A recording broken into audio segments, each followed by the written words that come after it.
আসসালামু আলাইকুম। হঠাৎ করে প্ল্যান হয়ে গেল আমরা মাওয়াতে যাব ঘুরতে। কোনো পরিকল্পনা ছাড়াই শর্ট টাইমে আমরা সবাই রওনা দিয়ে দিলাম ঢাকা থেকে মাওয়ার উদ্দেশ্যে গাড়ি নিয়ে। দেখতে পাচ্ছেন এক্সপ্রেসওয়েতে কি সুন্দর অপরূপ দৃশ্য, দেখেই ভালো লাগে। আর এই ওয়েতে গাড়ি চালানোর তো মজাই আলাদা। চলে আসলাম মাওয়াঘাটে। আমরা একটা দোকানে মাছ দেখতেছিলাম। এখানে চিংড়ি মাছ ছিল, গলদা চিংড়ি, দাম অনেক। এখানে ছিল ভেটকি মাছ, আর এখানে ছিল হচ্ছে কি বলে রূপচাঁদা। যদি আমরা রূপচাঁদাই নিয়েছিলাম, কারণ এখন ইলিশ বন্ধ ছিল। রূপচাঁদাগুলো সুন্দর করে কেটে পরিষ্কার করে ধুয়ে নেওয়া হচ্ছে, যাতে সুন্দরভাবে ফ্রাই করা যায়। যিনি কাজ করতেছিলেন আসলে লোকটা অনেক ভালো, কারণ দেখলাম অনেক সুন্দরভাবে পরিষ্কার করা হচ্ছে।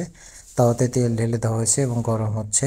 অন্যদিকে যিনি রান্না করবেন উনি একটা বলে মাছগুলো নিয়ে মাছগুলোর ভেতরে বিভিন্ন রকম মশলা দিয়ে আর কি, মরিচগুলো, হলুদ, আদার্স যে মশলাগুলো দেয় সেগুলো দিয়ে সুন্দর করে মিক্সড করতেছে ঝাঁকিয়ে ঝাঁকিয়ে। তার পরবর্তীতে যখন তেল গরম হয়ে আসছে তখন একটা একটা করে দেখা যাচ্ছে যে সুন্দরভাবে মিক্সিং করার পর তেলে মাছগুলো দিয়ে দিচ্ছে। দেখতেই তো পাচ্ছেন তেল কী পরিমাণ গরম হয়েছে এবং টকবক টকবক করে উঠছে আর কি। আমরা অবশ্য মাছের সাথে কিছু বেগুনও নিয়েছি। মাছগুলো, রূপচাঁদা মাছগুলো এত সুন্দর করে ফ্রাই করা হচ্ছে এবং এটার সাথে বেগুনও দিয়ে দেওয়া হবে এবং একসাথে মিক্স করে ফ্রাই করা হবে আর কি। আমরা টোটাল মানুষ গিয়েছিলাম 5 জন এবং 5 জনের জন্য 5 পিস বেগুন। বেগুনের দাম পার পিস ধরেছিল 30 টাকা পিস আর কি। যাই হোক, সুন্দরভাবে মিক্স করে বেগুনও ফিশের সাথে আর কি দিয়ে দেওয়া হলো। রূপচাঁদা মাছগুলো খুবই টাটকা ছিল এবং দেখে মনে হচ্ছে যে আসলে ফ্রাইগুলো অনেক সুস্বাদু হবে আর কি। এখানে অনেক সুন্দরভাবে ফ্রাই করা হচ্ছে, দেখতে পাচ্ছেন অনেক গরম তেলে দিয়ে হয়েছে। আমারও আসলে দেখে জিভে জল চলে আসলো।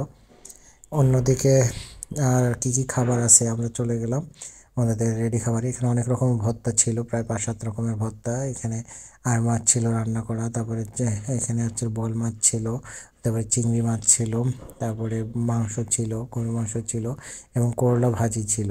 চলে আসলাম আবার আমরা এখানে ফ্রাই দেখতে। অবশ্য মোটামুটি অনেক সুন্দরভাবে ফ্রাই হয়ে এসেছে।